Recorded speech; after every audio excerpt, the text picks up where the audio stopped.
Hello, and welcome to this Learn English elementary recording brought to you by the British Council.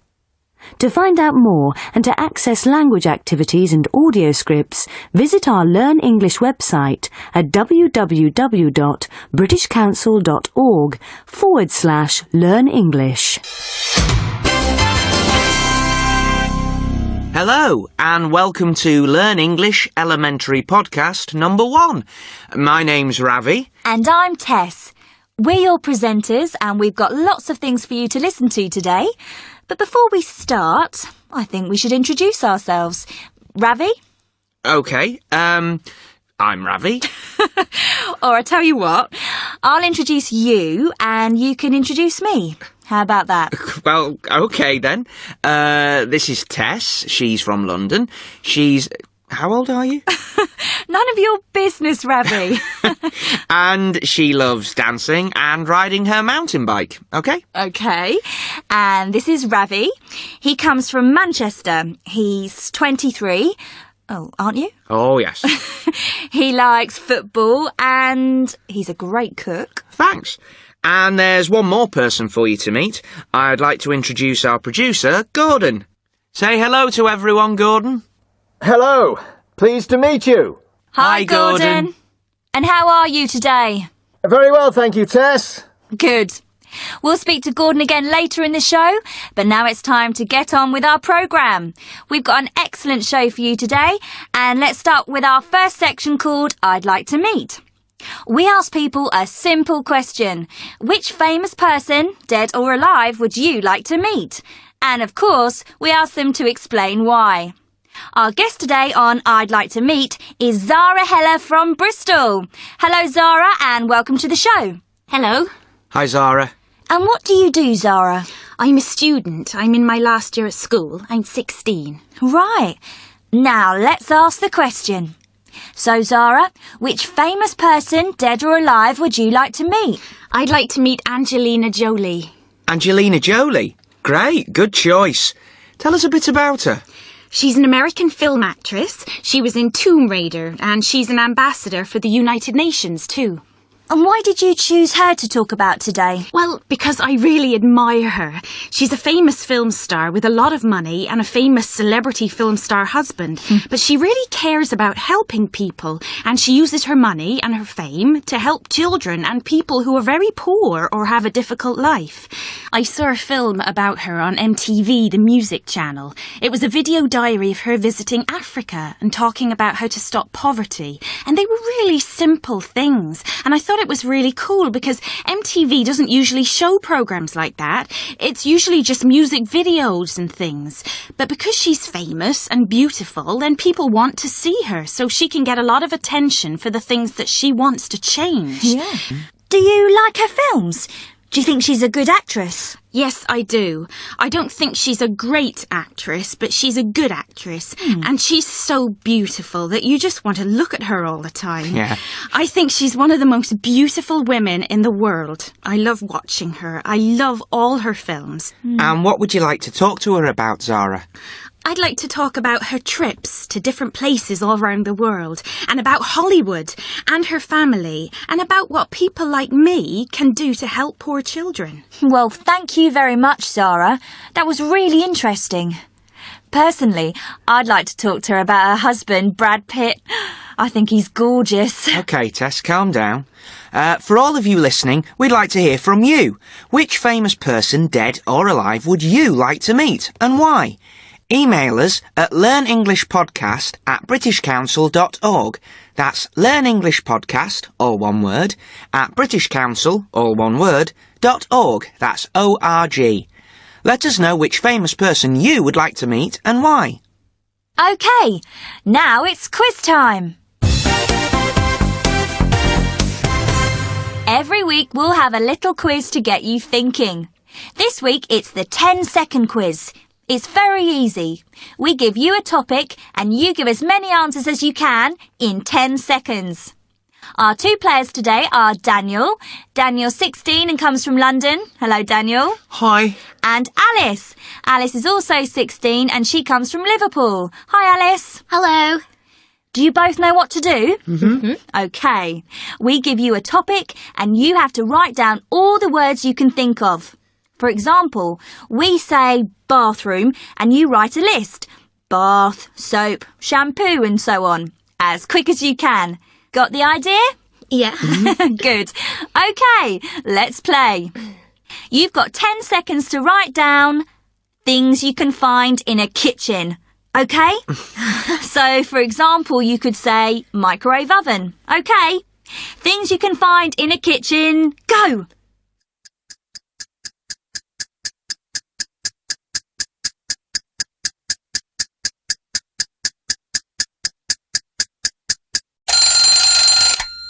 OK, Daniel. How many? 5, Tess. How about you, Alice? 7, I think. OK. Let's hear your 7 words, Alice. Things you find in a kitchen. A fridge, cooker, pans, plates, knife, fork, spoon. That's 7. Well done, Alice. How many did you get, Ravi? Oh, the clock makes me nervous. I can't think when the clock's ticking like that. Maybe the question next week will be about football. Thanks, Daniel. Thanks, Alice. And if any of you listening have a good game we can play in quiz time, write to us and let us know. The address is learnenglishpodcast@britishcouncil.org. We'd love to hear your ideas for games we can play. What's next, Ravi? The next part of the show is called Our Person In. We'll listen to people in interesting places all over the world telling us something about life in the country they're in. Today, we'll hear from Mike Southern. Mike is our man in New York.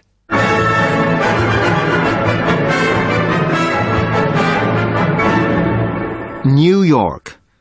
What do you think of? Skyscrapers, taxis, noise, people. John Lennon said that New York is the capital city of the world, and it certainly feels that way. But in the centre of this exciting, noisy, polluted city, there is a place to find peace and quiet. A short walk from busy Fifth Avenue in Manhattan, you'll find Central Park. Central Park is the green heart of New York City, and over 25 million people come here each year to escape the city. People run, swim, climb, or simply sit and read a book in the huge park's different scenery. And it's not just for people. Lots of rare birds have made their home in the park, and there are legends of big cats hiding in the dark trees. Although it looks completely natural, the park is man-made, created over 150 years ago. Frederick Law Olmsted and Calvert Vaux designed the park at a time when the city was a very crowded, dirty and unhealthy place to live. They wanted to make a place where rich and poor people could find fresh air in the dirty city. It does the same job today. As a friend of mine always tells me, life in New York would be impossible without Central Park. Wow, really interesting. We'll hear from another one of our people next time. Or if you'd like to write in and tell us something interesting about your city or town, we'd love to hear from you. You can send it to us at learnenglishpodcast@britishcouncil.org. Now we're going out into the street to listen to Your Turn. In this part of the show, we go out into the street to find out what people think about our question of the day. And today, we're going to ask a question about celebrities, like film stars, actors, singers, who promote charities and ask people to give them money or aid. At the beginning of the show, we listened to Zara from Bristol talking about Angelina Jolie. Zara talked about Angelina Jolie's work for charity, and nowadays, lots of famous people, celebrities, do the same. But is it a good idea? So today's question is it a good idea for celebrities to do work for charity? Is it a good idea for celebrities to do work for charity? Interesting question. Let's listen to the answers.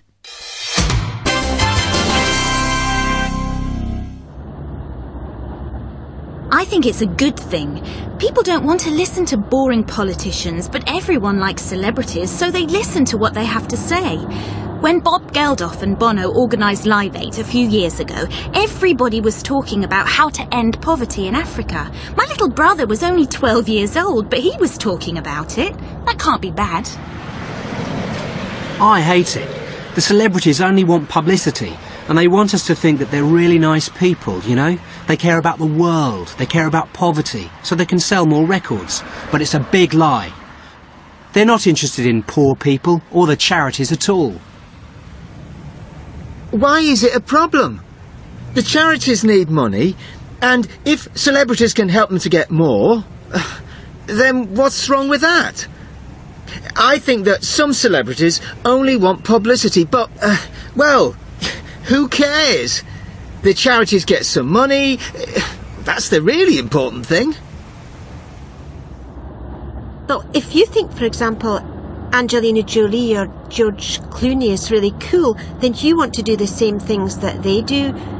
So you might give to charity too because you want to copy your favourite star. I think it's a good thing. Helping people is cool nowadays. I think the celebrities do it because they copy other celebrities. Everyone's doing it nowadays. It's the fashion to do work for charity. I hate it. These film stars make millions of dollars for a film and live in houses that cost millions of dollars and travel in private planes and stay in expensive hotels, and then they go and visit some poor people. It's ridiculous. OK, some interesting answers there. Do you have an opinion about this question? We'd love to know what you think.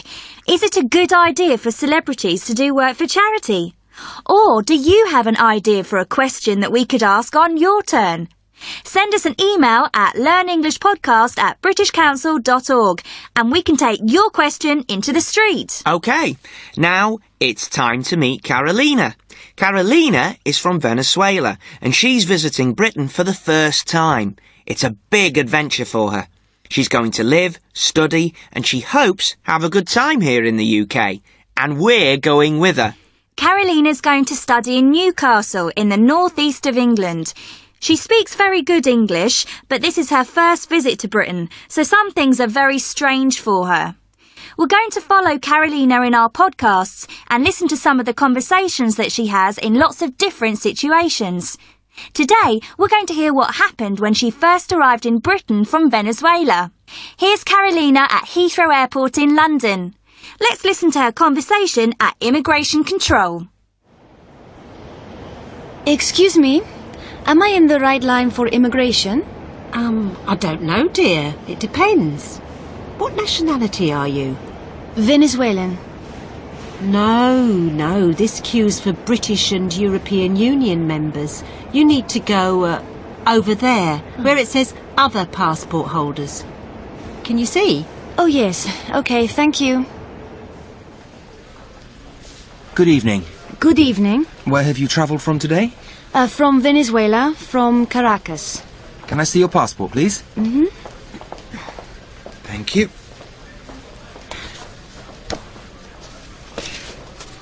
Is this your first visit to the UK? Yes, it is. And what are you going to do here? I'm a student. I'm going to study at the University of Newcastle. Is it a full-time course or a part-time course? A full-time. It's a full-time course. Mm-hmm. I've got my letter from the university here. Do you want to see it? Yes, please. Here you are. Thank you. And how long is the course? How long do you intend to stay in the country? 3 years. 3 years. Mm-hmm. Yes, that's right. Do you intend to work in this country? Oh, no, I'm not going to work. Well, maybe in the university holidays, but the British Embassy in Caracas said that was okay. Yes, that's correct. Students can work in the holidays. Is everything okay? Yes, everything seems to be in order. I just need to stamp your passport. Mm-hmm. With today's date. Here you are. Oh. Passport and letter. Thank you. I hope you enjoy your stay. Newcastle's a very nice place. Go down the stairs and turn left to collect your baggage. Thank you very much. Good evening, sir. And where have you travelled from today?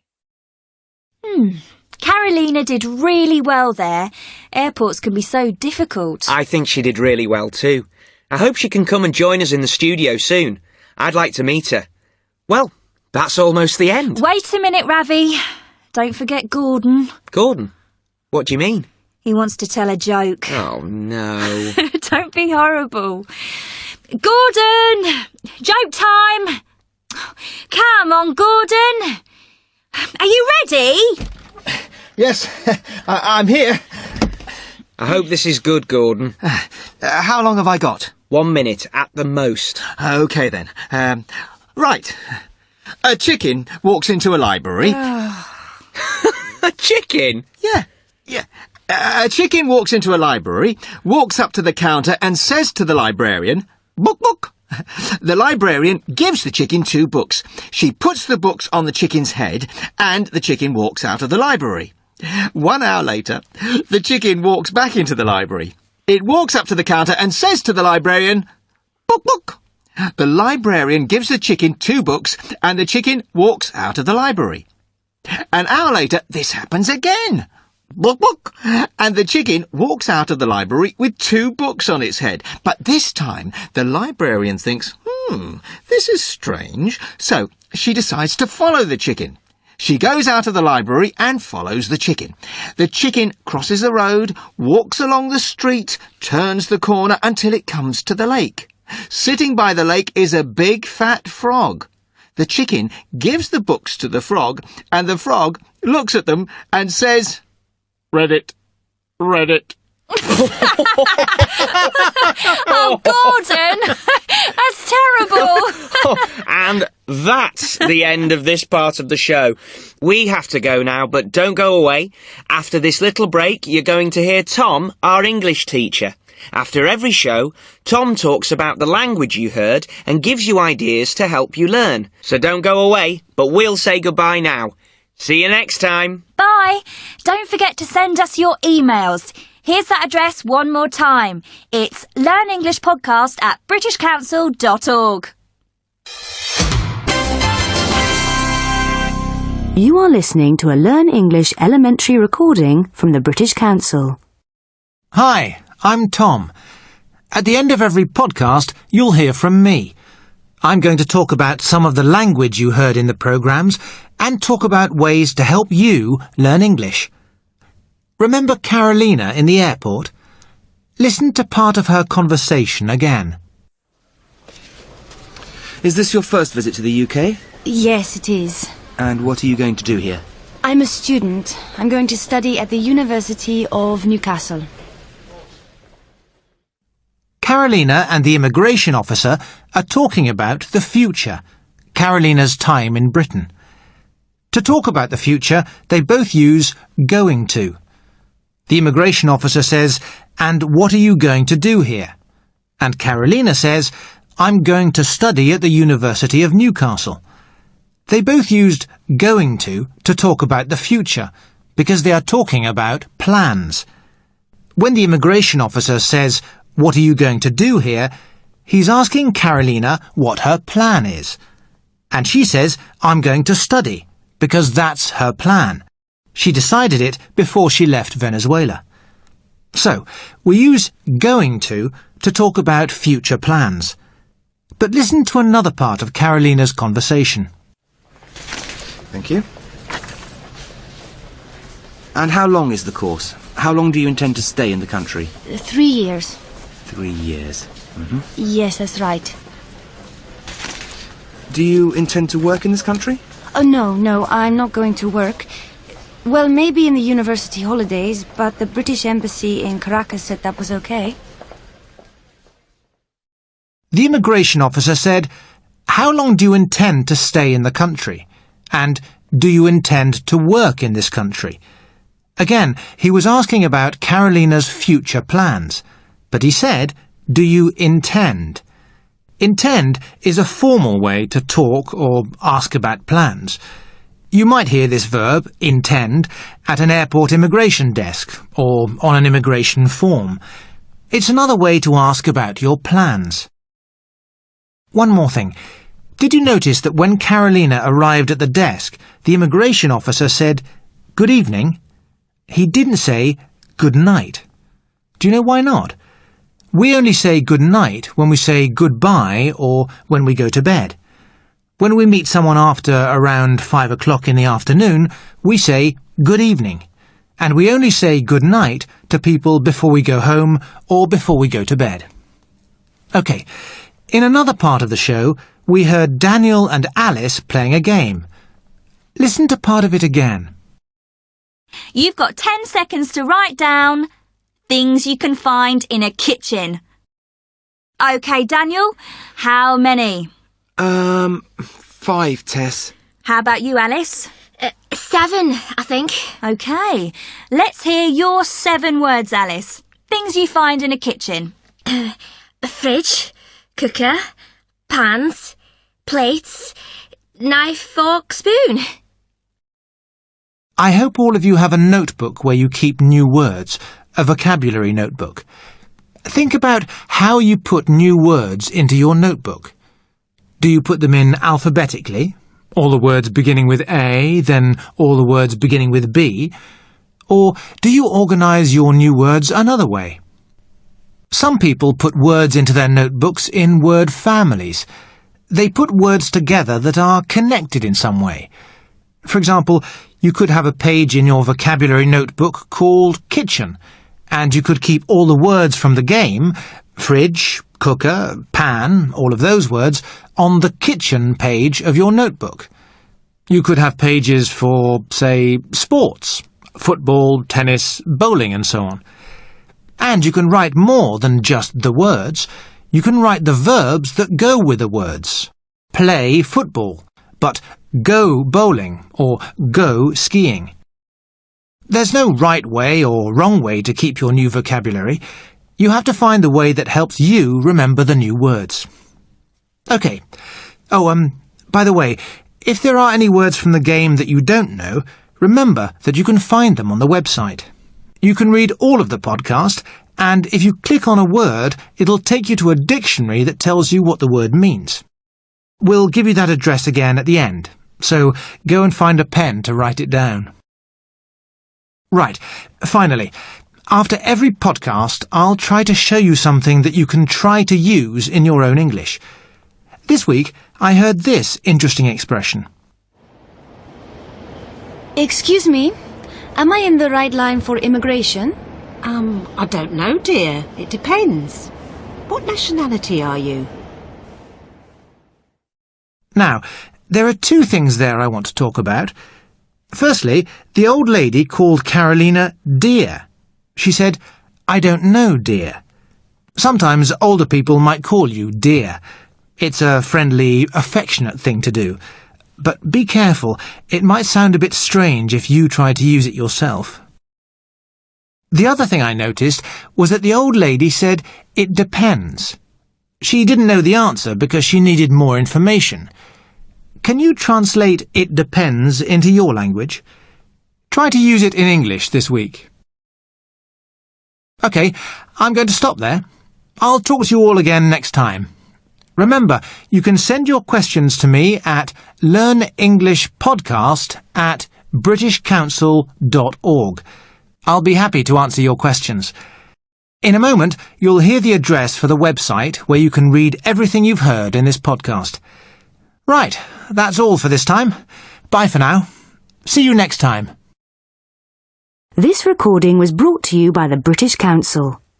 To find out more and to access language activities and audio scripts, visit our Learn English website at www.britishcouncil.org/learnenglish.